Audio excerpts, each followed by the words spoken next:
बिस्मिल्लाहिर्रहमानिर्रहीम। अस्सलाम वालेकुम। कैसे हैं आप सब? मैं उम्मीद करती हूँ आप सब ठीक होंगे। अल्लाह का शुक्र है मैं भी बिल्कुल ठीक ठाक हूँ। और मैं दुआ करती हूँ आप जहाँ भी रहें खुश रहें, आबाद रहें, हंसते रहें और मुस्कुराते रहें। आज मैं यहाँ पे केचप बनाने लगी थी तो मैंने सोचा कि आपके साथ वीडियो शेयर कर देती हूँ, क्योंकि आगे रमज़ान आ रहे हैं तो टमाटर बाद में महंगे हो जाएंगे। यहाँ पे ये टमाटर जो हैं ये मैं थोड़े से सस्ते लेके आई थी, तकरीबन 150 रुपये में 2 किलो में टमाटर ये लेके आई थी।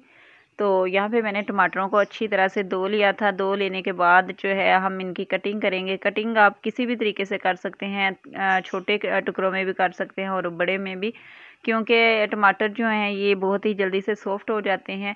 तो यहाँ पे टमाटर की कटिंग हो चुकी है। अब हम कोई भी कढ़ाई लेंगे, कढ़ाई में टमाटर अपने सारे डाल देंगे जो हमने अभी काट के रखे थे।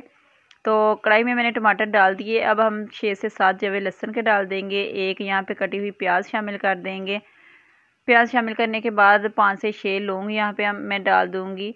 अगर आप चाहें तो डाल सकते हैं, अगर आपको नहीं पसंद तो आप स्किप कर दीजिएगा। तो दालचीनी के टुकड़े इसमें मैंने डाल दिए हैं। 1 चम्मच कुटी हुई लाल मिर्च डाल दी है। 1 चम्मच इसमें नमक हम शामिल कर देंगे और इसको कवर करके पकाएंगे तकरीबन 10 मिनट के लिए। 10 से 15 मिनट ही लगेंगे, टमाटर हमारे सॉफ्ट हो जाएंगे।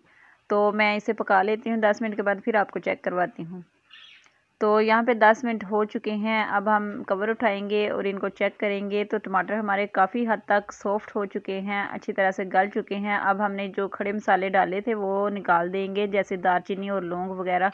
इन सब चीज़ों को हम निकाल लेंगे क्योंकि हमने इनको ग्राइंड करना है। तो हमें खड़े मसालों का तो बस फ्लेवर जो है वो ही चाहिए था, तो फ्लेवर इनमें आ चुका है। अब हम वो सारे मसाले निकाल लेंगे।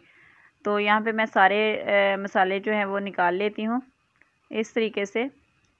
इस तरीके से हमने दालचीनी और लौंग जो है वो अच्छी तरह से निकाल लेने हैं ताकि कोई भी इसमें रह ना जाए। अब इन चीज़ों को निकालने के बाद हम चूल्हे को बंद कर देंगे और इसे ठंडा कर लेंगे। तो यहाँ पे टमाटर हमारे ठंडे हो चुके थे। अब हमने इनको ग्राइंडर जग में डाल के पीस लेना है अच्छे तरीके से। अच्छे तरीके से पीसने के बाद कोई भी छन्नी ले लेंगे और इसकी मदद से हम छान लेंगे। तो इस स्टेज पर अगर आपको वीडियो ज़रा सी भी अच्छी लग रही है तो प्लीज़ वीडियो को लाइक शेयर और सब्सक्राइब कर लें और साथ में बेल का बटन दबा दें ताकि आने वाली हर वीडियो का नोटिफिकेशन आपको टाइम से मिलता रहे। तो यहाँ पे मैंने सारे टमाटरों को अच्छे तरीके से छान लिया है और ये जो बीज वगैरह हैं ये इसमें से निकले हैं। मैंने वही कढ़ाई ले ली है और इसे अच्छी तरह से धो लिया है। अब हम सारा पल्प जो टमाटरों का निकला है वो हम इसमें डाल देंगे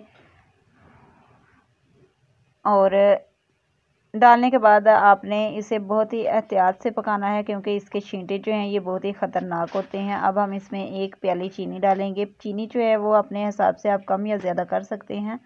और आधी प्याली यहाँ पे मैंने सिरका डाला है और सिरका डालने के बाद इसको हम अच्छे से मिक्स करेंगे और इसे पकाएंगे। तकरीबन 10 से 15 मिनट लगेंगे तो केचप हमारी बिल्कुल रेडी हो जाएगी। तो यहाँ पे केचप हमारी बिल्कुल रेडी हो चुकी है। अब मैं इसे चेक करके भी आपको बताती हूँ कि आपको कैसे पता चलेगा कि केचप हमारी रेडी है कि नहीं। यहाँ पे मैंने एक प्लेट ले ली है। प्लेट में थोड़ी सी केचप डाल के चेक करेंगे और प्लेट को उल्टा करेंगे। अगर केचप नीचे को आएगी, पानी इसमें से निकलेगा तो हमारी केचप वो बिल्कुल तैयार नहीं है। अगर पानी नहीं निकलेगा तो 100% जो है वो हमारी केचप बिल्कुल रेडी है।